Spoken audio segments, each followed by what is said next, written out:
Odlu qılınc. Günəş doğdu, hava işıqlandıqca Girdiman qalası aydın görünməyə başlayırdı. Uzaqlarda gümüş kəmər kimi parıldayan Kür çayı uzanıb gedirdi. Hansı çay? Kür çayı. Göz işlədikcə uzanan düzlər yaşıllıq içində üzürdü. Burada qədim babalarımızın əli ilə yaranmış gözəl bir Azərbaycan şəhəri yerləşmişdi. Girdiman qalasının qoca keşikçisi arabir dayanıb ətrafı dinləyirdi ki, qoca keşikçisi birdən o bağırdı və qılınc səslərinə diksinib diqqətini topladı. Elə bil ki, iki böyük dəstə bir-biri ilə ölüm-dirim vuruşuna girmişdi. Qoca şəhərə düşmən qoşunu doluşduğunu zənn edib hökmdarı xəbər aparmaq istədi. Bu anda vuruşanlar heyətdə göründülər. Qoca keşikçi qəhqəhə çəkib güldü. Qoşun hesab etdiyi adamlar yalnız 2 nəfərdir. Deməli, əvvəl qoşun hesab edir. Fikirləşir ki, bu qoşundur, yəni bir-birinə dalaşır. Amma sonra görür ki, 2 nəfərdir. Onlardan biri dalı-dalı çəkilir, o biri isə qabağındakının üstünə ildırım kimi şığıyırdı. Gedək növbəti səhifəyə. Deməli, burada Kür çayı axır, Azərbaycan şəhərindən danışır.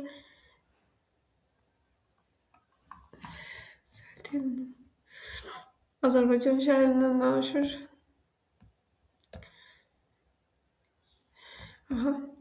Varaz dedi, əziz övladlarım, bu qocanın sözlərinə diqqətlə qulaq asın. Müqəddəs Girdiman ölkəsi bizdən kömək istəyir. Girdiman ölkəsi.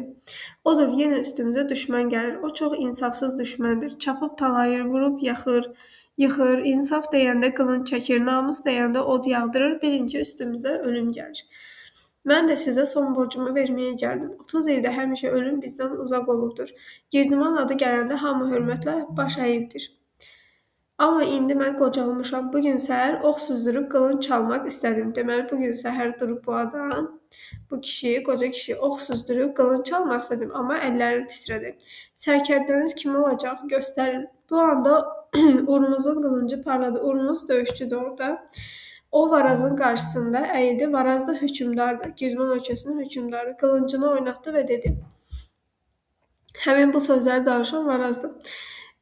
Böyük hökmdarımız, mən artıq yetkin bir cəngavərəm, sərkərdəlik qılıncını mənə verin. Varaz onun cəsarətindən razı qaldısa da fikrinə şərik olmayıb dedi. İgid oğlum, sən hələ cavansan, sərkərdəlik qılıncını adama hökmdar yox, döyüş meydanı verər. Aha, deməli sən hələ deyir cavansan, amma sonra seçdiyi bir döyüşçü var ki, indi onun oğludur. O cavan deyilmiş də, hökmdar yoxdur, döyüş meydanı verər. Urmuz daha dinmədi, hökmdarın sözləri onu inandırdı. Sonra Cavanşir meydana çıxdı, yəni oğlu. Mənim də sözüm var, ata dedi. Döyüş meydanında düşmən sərkərdəsinin qılıncını əlindən alacağıma söz verirəm. Varaz oğlunun da cəsarətini bəyəndi, amma daha bir çətin sınavdan keçirmək istədi. Bəlkə birdən o səni məğlub etdi. Cavanşir səsini ucaltdı, böyük bir qürurla cavab verdi. Kür çayı dayanar, Varaz oğlu Cavanşir basılmaz. Yəni nə olsa da deyir, biz uduzmarıq. O Cavanşirə diqqətlə baxdı, sonra dönüb Cavahir xatunun fikrini bilmək istədi. Cavahir xatun elə Varazın yoldaşıdır, həmçinindəki Cavanşirin anasıdır. Oğlun sərkərdə olmaq istəyirsən, nə fikirdəsən? Cavanşirin anası dinmədi. Varaz yenə oğluna baxdı, Urmuza dediyini təkrar etdi. Hələ cavansan oğlum. Cavanşir demək, anası razı olmur. Deyir ki, sən hələ cavansan, deyir. Anası razılıq vermir. Cavanşir, hansı ki, burada da Varaz demişdi ki, haradaydı? Döyüş, sən deyir, hələ deyir, cavansan, deyir. Urmuza deyir, haradaydı bu yer? İgid oğlum deyir, sən hələ cavansan, sən döyüş meydanında göstərməyə lazımdır. Anası da həmçinin Cavanşir üçün eyni sözləri təkrar edir ki, sən hələ deyir, sən hələ cavansan. Varaz deməli Cavanşir hələ cavansan oğlum, Cavanşir hamı eşitsin deyə səsini daha da ucaltdı. 14 yaşlı bir hökmdar tanıyıram ki, qanlı vuruşma meydanında düşmən sərkərdəsinin başını bədəndən ayırdı. Bunu Varaz eləyib. Yəni Varaz, hansı ki Cavanşirin atası, indi burada danışan. 14 yaşı olanda qanlı vuruşma meydanında düşmən sərkərdəsinin başını bədəndən ayırıb. Oğlu da həmçinin atası üçün deyir ki, həmin atasının bu hərəkətini edir. Varaz onun sözünü kəsmək üçün dedi: "Qoşun başçısı ölsə də möhkəm qoşun dağılmaz." Cavanşir bir qədər susdu, lakin atasının bu fikrini də cavabsız qoymayıb dedi: "Mən düşmən qoşununu dağıtdıqdan sonra onun sərkərdəsi ilə qavallaşacağam." Varaz istəkli oğlunun çox ağıllı bir gənc olduğunu yaxşı bilirdi. Lakin onun bu cavablarını eşitdikdən sonra Cavanşirə məhəbbəti daha da artdı. Deyir ki, onun deyir bu cavablarını eşidəndən sonra məhəbbəti daha da çox artdı. Elə isə tədbirini söylə oğlum dedi. Vuruşmanın sonunu gözlərsən ata deyə Cavanşir cavab verdi. Sonra Varaz üzünü xalqa tutdu, insanların rəyini bilmək istədi.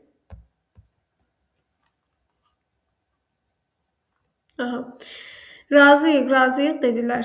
Gedək 55-ə. Hamı razılıq verir.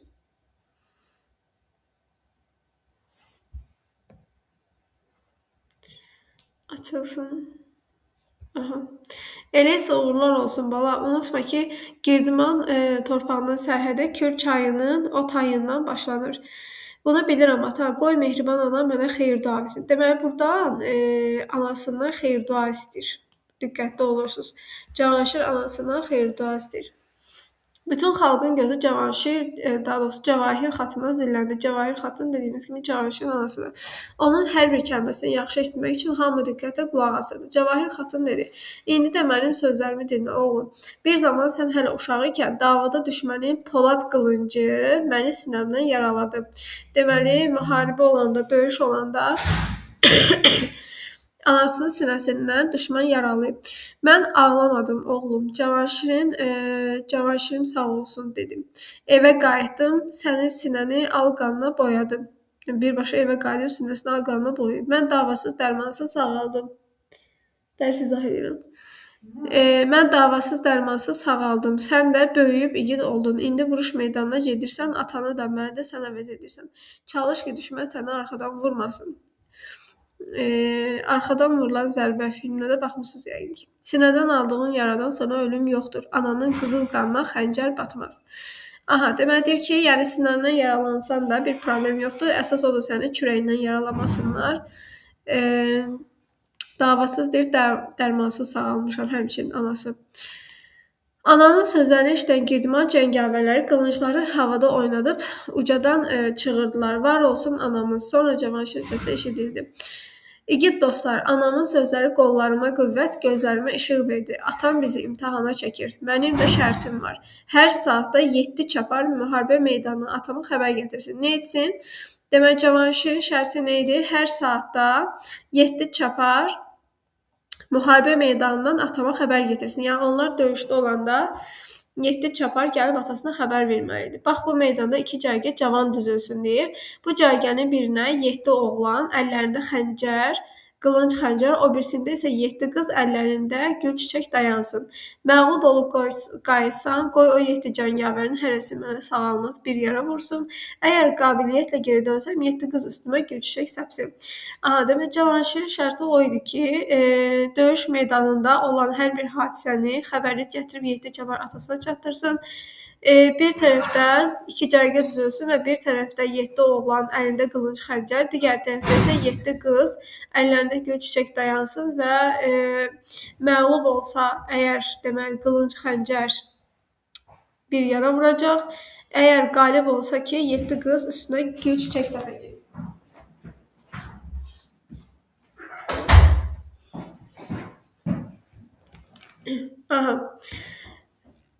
Oğlum dedi, Varaz bu şərtə razı oldu. Yəni atası bu şərti qəbul edir.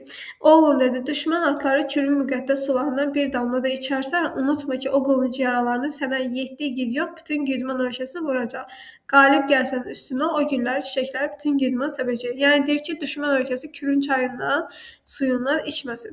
Cavanşir qoca atasının bu sözlərindən daha da ruhlandı. Uğurumuz xoş olarsa yenə burada görüşək ata dedi. Onun köhlən atını gətirdilər. Cavanşir ata anasının əlindən öpüb cəld ata çıxdı. Deməli, anasından xeyir dua alır və sonra atasının anasını neynir? Əlini öpür. Cəld atası çıxır, köhlən at şaha qalxır.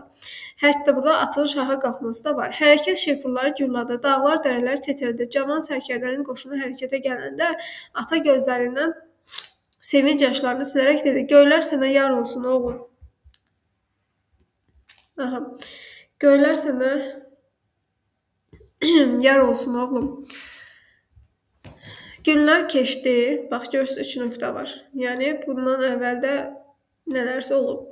Günlər keçdi. Cavanşirdən xəbər gəlmədi. Qoca Varazın səbri tükəndi.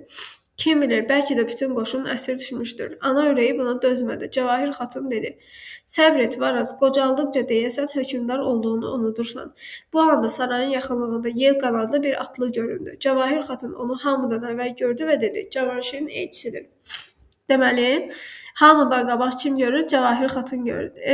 Varazda Cavanşirdən ilk xəbəri gətirən atını, çaparı, yəni Cavahir xatun ilk görür.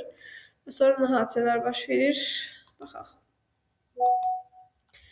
55, 56.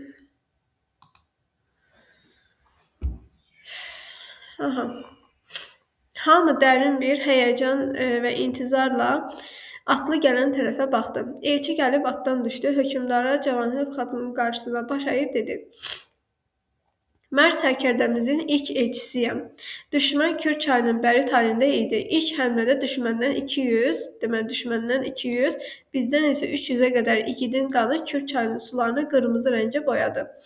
Deməli bunlar tərəfdən 300 igid olub ki, artıq onlar ölüblər. Vuruş get-gedə qızışır, düşmən bizdən 10 qat çoxdur. Deməli düşmən bundan neçə qat çoxdur? 10 qat çoxdur. Varazın qaşları çatıldı. Dodaqlarında incə bir titrəyiş göründü. "Get oğlum," dedi. "Bu acı xəbəri eşidən anaların ürəyi qana dönməsin." Bu xəbərdən kədərlənmiş Cavahir xatun hökmdarın ətrafında toplanmış oğlanlara, qızlara özünü tutub dedi: "Cavanşir birinci şərtə əməl edib elçi göndərdi. Girdman igidləri, siz də onun ikinci şərtinə əməl edin." Böyük ananın hökmünə əməl olundu. Gənclər iki cərgə düzüldülər. Bir yanda qılınclar parıldadı, bir yanda isə güllər, çiçəklər ətir saçdı. Çox keçməmiş Cavanşirin ikinci elçisi özünü yetirdi. Demək, birinci elçi gəldi, indi ikinci elçi gəlib. Böyük hökmdar dedi: "Bir girdman cəngavəri düşmən sərkərdəsinin qarşısına çıxdı." Bir girdman cəngavəri düşmən sərkərdəsinin qarşısına çıxdı. Atanın qantarğasından tutub saxlamaq istədi. Atının daha doğrusu. Quduz düşmənin qılıncı cəngavərin qolunu kəsib atdı. Quduz düşmənin qılıncı. Cavanşir nərə çəkdi. "Ey, qorx ki, sən başını itirməyəsən, qanlı vuruşma getdikcə şiddətlənir. Düşmən bizdən 10 dəfə çoxdur. Buranı yaxşı yadda saxlamaq lazımdır." Deyir ki, bir də oxuruq. Girdman cəngavəri öz tərəflərindən olan düşmən sərkərdəsinin qarşısına çıxdı, atının qantarğasından tutub saxlamaq istədi. Quduz düşmənin qılıncı cəngavərin qolunu kəsib atdı. Yəni qarşı tərəf. Cavanşir nərə çəkdi ki, sən qorx ki, başını itirməyəsən. Qan Varazın başına vurdu, gözləri qaraldı, titrəyən əlini qılınca atdı və dedi: "Of, Cavanşir, Cavanşir, mən 30 ildə belə acı xəbər eşitməmişdim." Yəni qorxusudur təbii ki, çünki quduz düşmənidir qılıncı, cəngavərindir qolunu kəsdi. Of, Cavanşir, mən 30 ildə belə acı xəbər eşitməmişdim. Bu anda 3-cü elçi atdan düşüb səndələyə gəldi. Artıq 3-cü elçi gəlib, özünü güclə dikəldib qılıncına söykəndi və dedi: "Böyük hökmdar, Cavanşir düşmən sərkərdəsi ilə qabaqlaşdı. Düşmən qara dırnaqlı atını Cavanşirin üstünə səyirtdi. Əyri qılıncını düz onun başına endirdi. Cavanşirin atı kənara sıçradı və birdən həylənib özünü düşmən sərkərdəsinin üstünə atdı. Bir dənə görsə yaxşıdır, bədəndən ayrılmış bir baş havada fırlanır." Yəni buraya qədər təbii ki, onlar elə bilirlər ki, bəlkə də Cavanşir yəni bu vəziyyətdə qalıb. Bir də oxurudur ki, amma bu Cavanşir düşmən ordusundakı döyüşçünü bu vəziyyətə salır. 3-cü elçi də xəbər gətirir ki, özünü güclə dikəldib qılıncına söykənib deyir ki, yəni özündə halı yox imiş döyüşməkdən. Böyük hökmdar Cavanşir düşmən sərkərdəsi ilə qabaqlaşdı. Düşmən qara dırnaqlı atını Cavanşirin üstünə səyirtdi. Əyri qılıncını düz onun başına endirdi. Cavanşirin atı kənara sıçradı və birdən hərlənib özünü düşmən sərkərdəsinin üstünə atdı. Bir dənə görsə yaxşıdır, bədəndən ayrılmış bir baş. Qoca Varazın qəlbində oğul məhəbbəti coşdu və səbirsizliklə xəbər aldı. Kimin başı idi? Soruşur. Elçi nəfəsini dərdi və gülümsünərək dedi: "Böyük sərkərdəmiz Cavanşirin odlu qılıncı vəhşi düşmən başını qara dırnaqlı atının ayaqları altına aldı." İndi bizimkilər düşmən əsgərlərini qırıb tökürlər. Aha, deməli deyir, indi bizimkilər düşmən əsgərlərini qırıb tökürlər. Cavahir xatun böyük imtahana çıxmış oğlunun yaralı elçisinə baxaraq əmr etdi. Qızlar, bu şad xəbər elçinin yaralarını bağlayın. Aha, 56-57-yə gedək.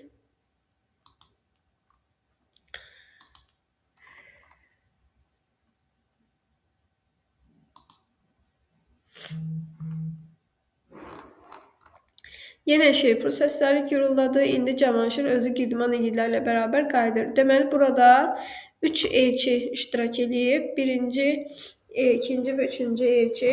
Üçüncü elçidən sadəcə həqiqətən də şad bir xəbər gətirdi ki, Cavanşir, yəni qarşı tərəf döyüşçünün başını kəsib. Varazın alov kimi yanan gözlərində oğlunun qələbəsindən doğan bir parıltı vardı. Cavanşir hələ at belində ikən qoca hökmdar soruşdu. Söylə oğlum, söylə. Baxın, deyir ki, Cavanşir at belində ikən qoca hökmdar soruşdu. Yəni hələ atdan düşməyib də. Mənim körpə aslanım, düşmən atları Kür çayının suyundan içə bildimi? Hamı ot kimi parıldayan qılıncla hökmdarı salamladı. Cavanşir dedi, deməli birinci salamlayırlar, birinci salamlama olur. Sonra Cavanşir deyir ki, ata, qara dırnalı düşmən atları ana vətənin müqəddəs Kür sularından bir damcı da içə bilmədi. Lakin düşmənlər özləri bu sudan doyunca içdilər. Bu nə deməkdir? Kür sularından deyir, bir damcı da içə bilməyiblər, amma düşmənlər özləri bu sudan doyunca içdilər. Yəni düşməni öldürüb Kür çayına atıblar və doyunca içiblər də. Sonra Varazın səsi ucaldı. Bu ölkə heç vaxt məğlub olmayacaq övladlarım. Qızlar Cavanşir çiçək dənizində üzdürdülər, amma yenə də onun odlu qılıncı parıldayırdı. Bax, burada çiçək səpmək, başqa hansı əsər var idi? Zeybək qızında var idi, xatırlayırsınızsa biz demişdik ki, Zeybək qızında da qalibiyyət olandan sonra uşaqlar, insanlar çiçək səpirdilər. Hətta ətir də saçırdılar. 7-ci əsrdə parlamış bu qılınc odlar yurdunun şöhrətini bütün dünyaya yaydı. Aha, elə də çətin bir əsər deyil. Deyərdim ki, hətta rahatdır. Qayıtmayacaq, biz qayıdaq. Bir də sual cavab eləyək. Heç nə. Açıldı. 53.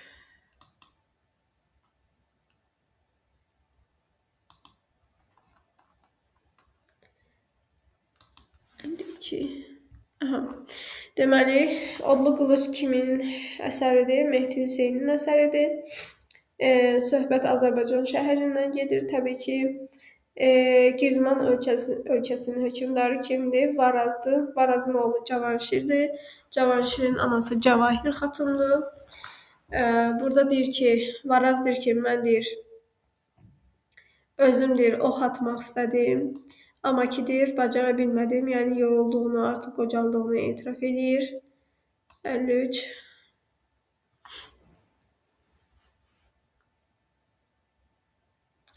Artıq qocaldığını etiraf edir. Buna görə döyüşmək üçün deyir, kim birinci səslənir? Urmuz deyir. Urmuz deyir ki, mən gedərəm deyir döyüşməyə, amma Varaz deyir ki, sən hələ cavansın oğlum, hünəri meydandadır, göstərmək lazımdır.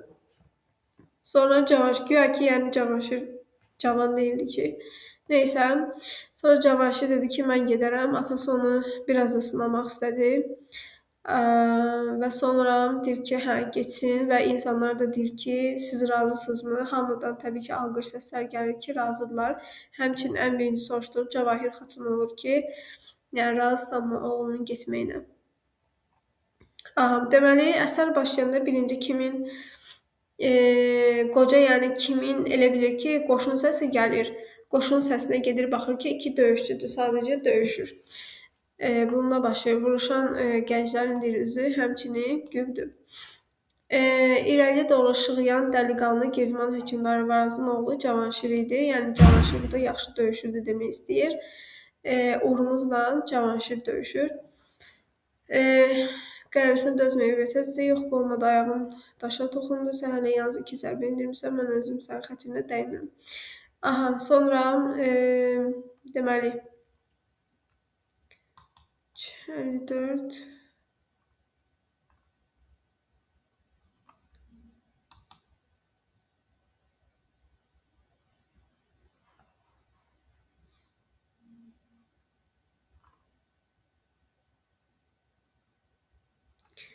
30 ildə deyir ölüm bizdən həmişə uzaq olub, amma ki deyir qoşun bizlə döyüşmək istəyir. Cavanşir təbii ki sərkərdəlik eləyir qoşuna və onlar Kür çayı sahilində döyüşürlər və Varazın bir vəsiyyəti var idi ki, düşmən tərəfi Kür çayının suyundan içə bilməsin. Cavanşir də təbii ki o deyir ömürlük onlar artıq bu sudan doyunca içirlər. Yəni ölüb artıq Kür çayına atıblar. 54. 3 dəfə elçi gəlir, hər iki elçi bəd xəbərlə gəlir deyə, üçüncü elçi isə şad xəbərlə gəlir artıq.